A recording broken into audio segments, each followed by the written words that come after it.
International affairs analyst Uriah Fancelli joins me from Sao Paulo, Brazil, to discuss President Zelensky's address at The Hague and other developments in the war. Good to have you join us.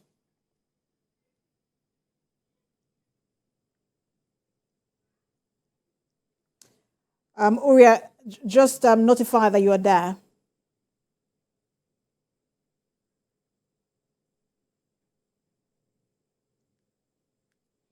All right, we'll come back to that conversation with Uriah as soon as we establish connection with him.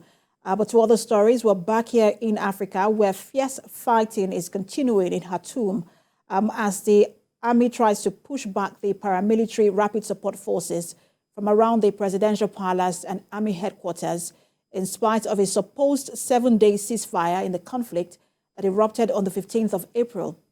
Heavy bombardments were also reported today in Omdurman and Khartoum.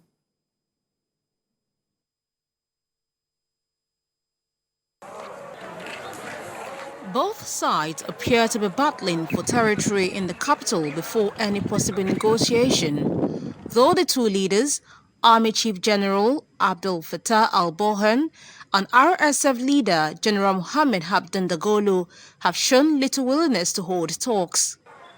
Earlier this week, Sudan's warring factions agreed in principle to a 7-day ceasefire from today Thursday, but more air raids and shooting in the Khartoum region disrupted that. The credibility of the May 4 to 11 ceasefire deal between the two has been in doubt, given violations that undermined previous shorter agreements. In Al Arabiya, rushes show hundreds of Sudanese rallying Shendi to support the Sudanese army. The United Nations, meanwhile, pressed Sudan's warring factions on Wednesday to guarantee safe passage of humanitarian aid after 6 trucks were looted. UN Aid Chief Martin Griffiths said he hoped to have a face-to-face meeting with Sudan's warring parties within 2 to 3 days to secure guarantees from them for aid convoys. I had a day in Port Sudan today, and the aim of that visit was to meet the humanitarian agencies and to talk about how we can deliver humanitarian aid to the people of Sudan, actively into the front lines. I met Sudanese NGOs, I met UN agency heads, international NGOs. They all said, we need some help to be able to deliver. We never stop delivering, but we can do more.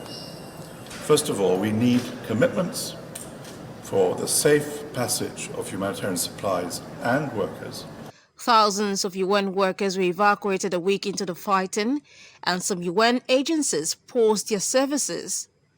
The World Food Programme suspended operations after 3 of its workers were killed in fighting in southern Sudan, but the agency has since said it will resume its work.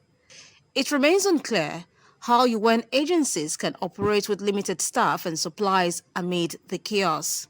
I spoke to both of the generals today and asked them for a meeting with them to discuss precisely specific commitments they can make for the benefit of their people to humanitarian assistance.